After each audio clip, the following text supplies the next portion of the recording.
You have a $400,000 mortgage at 6.5%, you're about 5 years from retirement, and you've got a little extra cash each month. Should you throw that extra money at the mortgage and get it gone before you stop working, or should you invest it instead? That single question is one of the most stressful financial decisions you will ever make, because the wrong move here quietly costs you tens of thousands of dollars and nobody gives you a straight, simple answer. So let's settle it right now. How do you actually decide whether to pay off your mortgage before retirement? Here is the quick, honest answer. If your mortgage rate is higher than about 4% to 5%, paying it off early is usually the mathematically smarter move, because the guaranteed savings from avoiding that interest beat what you can reasonably expect from the stock market after taxes and risk. If your rate is below 4%, investing the extra money will almost certainly leave you with more total wealth by retirement. But that simple rule hides about 6 layers of nuance that actually matter for your specific situation. And the wrong choice based on just the rate alone can quietly drain your retirement income for decades. Let's start with why this decision is so confusing in the first place. The core of it is a straight comparison, your mortgage interest rate versus your expected investment return. On the surface, if your mortgage is at 6.5% and you think the stock market will average about 8% or 9% over the long run, investing looks like the winner. You keep the mortgage, invest the extra cash, and pocket the difference. But that comparison is dangerously incomplete because it ignores 3 things that flip the math entirely. First, investment returns are not guaranteed. The market can drop 20% in a year, and if that happens right as you retire, you are selling investments at a loss to make your mortgage payment. Paying down the mortgage, on the other hand, gives you a guaranteed, risk-free return equal to your interest rate. A 6.5% guaranteed return is incredibly hard to beat, especially when you consider that after taxes, a stock investment needs to earn significantly more than 6.5% just to match it. Second, the mortgage interest you are paying is front-loaded. This is the part nobody explains clearly. On a standard 30-year fixed mortgage, your early payments are almost all interest. For example, on that $400,000 loan at 6.5%, your very first monthly payment of about $2,528 is roughly $2,167 in interest and only about $361 in principal. After 10 years of payments, you have paid over $200,000 in interest and only knocked about $50,000 off the principal. The bank collects most of its profit in the first half of the loan. So if you are 5 years from retirement and you have already been paying the mortgage for 10 years, the bulk of the interest is already behind you. Paying it off early at that point saves you less interest than if you had done it in year 1. But if you are starting a new mortgage 5 years before retirement, the interest you would pay over those 5 years is enormous, and paying it down fast saves you thousands. Third, there is the cash flow question. In retirement, your income is usually fixed. You have Social Security, maybe a pension, and withdrawals from your retirement accounts. A mortgage payment of $2,500 a month is a massive chunk of that fixed income. If you pay off the mortgage, your monthly expenses drop by that full amount, which means you need less income to live on. That lower income requirement can reduce the amount you need to withdraw from your retirement accounts, which keeps more money invested and growing, and it can even lower your tax bill. It also reduces the risk that a market downturn forces you to sell investments at a bad time just to make the payment. So the rate comparison is the starting point, but the real decision depends on your specific numbers. Let's walk through the 3 most common situations. Situation 1, you have a high rate mortgage, say 6% or higher. This is the clearest case. Paying it down gives you a guaranteed 6% plus return, which is excellent. The stock market will need to average well over 8% after taxes to beat that, and it does not always deliver. Plus, the cash flow benefit in retirement is enormous. If your mortgage payment is $2,500 a month, paying it off means you need $30,000 less in annual retirement income. To generate that $30,000 from a retirement portfolio, you would typically need about $750,000 saved, using the common 4% withdrawal rule. So paying off a $400,000 mortgage effectively frees up the equivalent of $750,000 in retirement savings. That is a huge win. Situation 2, you have a low rate mortgage, say 3% or under. This is where investing almost always wins. If your mortgage costs you 3% and you can reasonably expect the stock market to return 7% to 9% over a decade, the math heavily favors investing. The difference over 10 years on $400,000 is roughly $200,000 or more in your favor.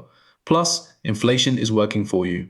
A $2,500 mortgage payment today feels big, but in 15 years, with 3% annual inflation, that same payment feels more like $1,600 in today's dollars.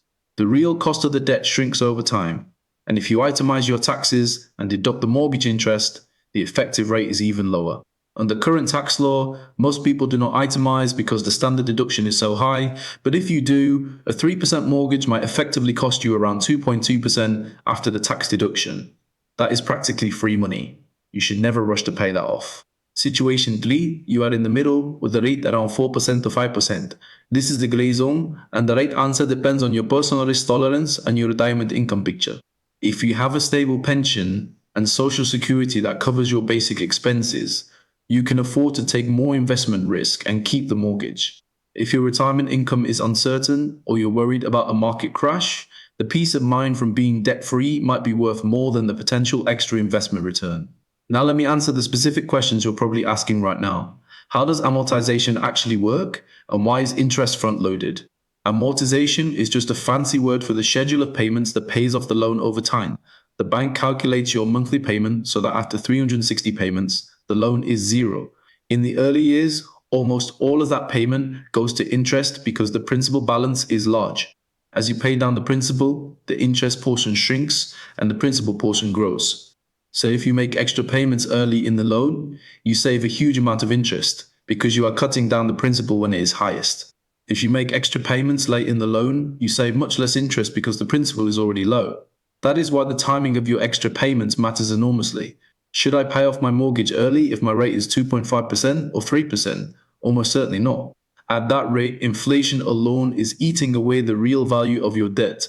Your money is better off in a high-yield savings account earning 4% or in the stock market earning 7% to 9%.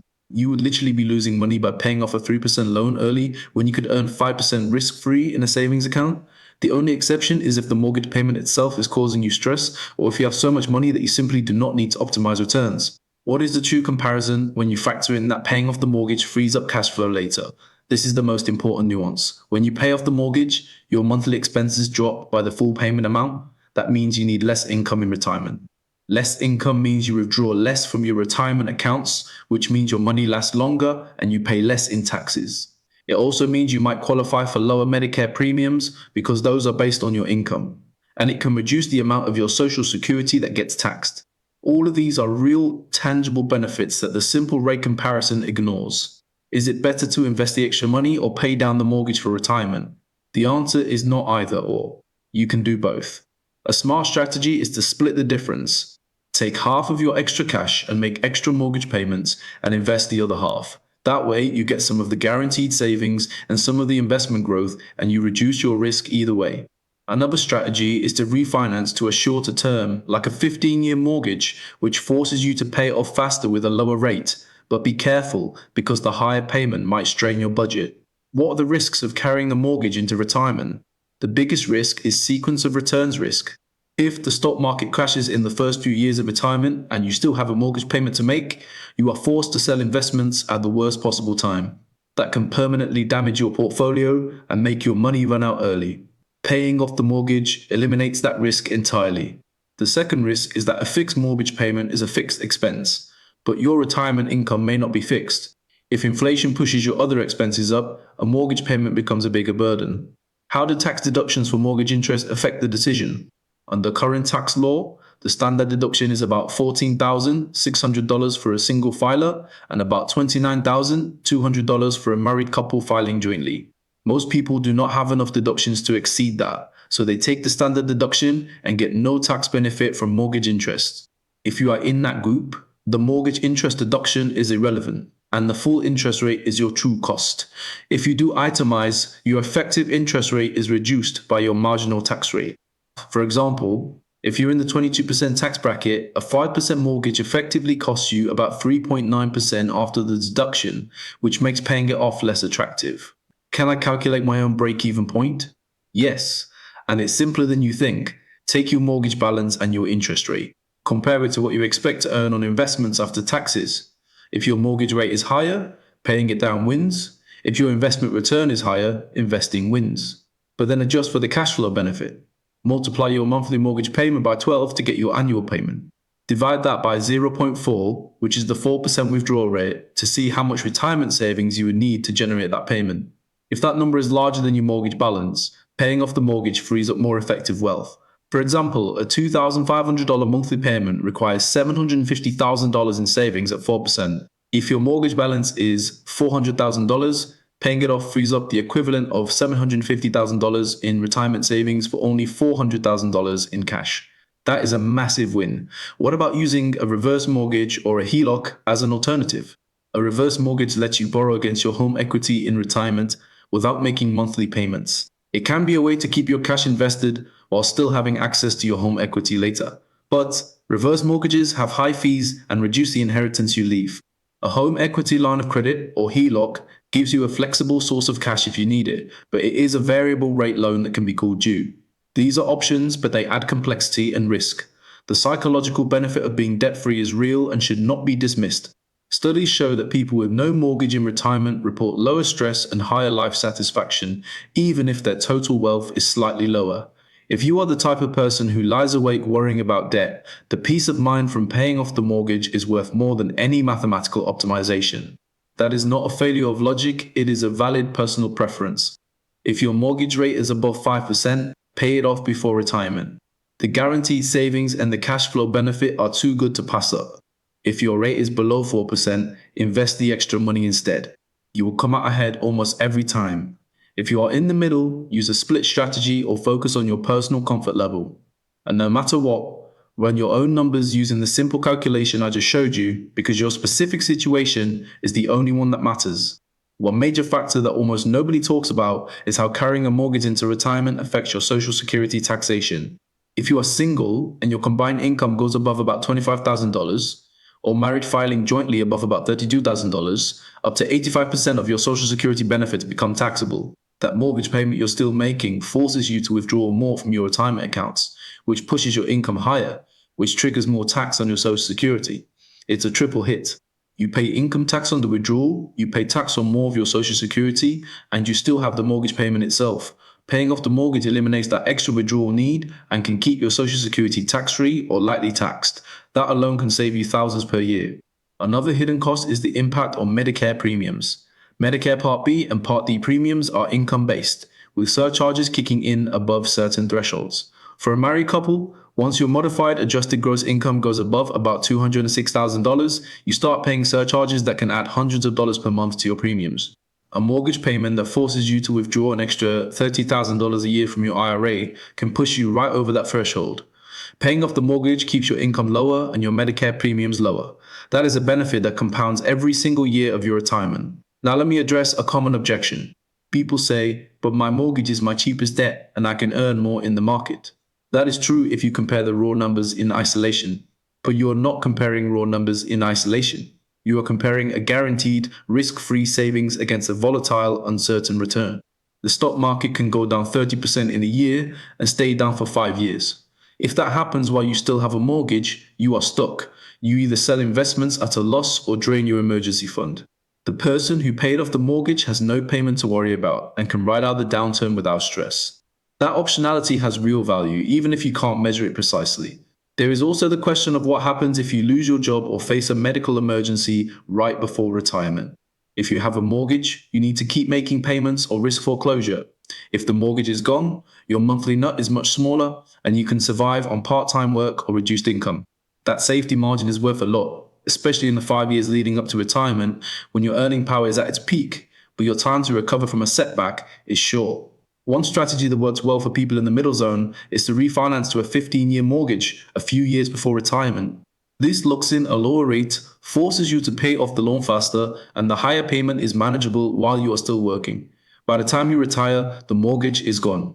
The downside is that the higher payment can strain your budget if your income drops unexpectedly, so only do this if you have stable income and a solid emergency fund. Another approach is to make one extra mortgage payment per year. That simple move can shave about 6 to 8 years off a 30-year mortgage and save tens of thousands in interest.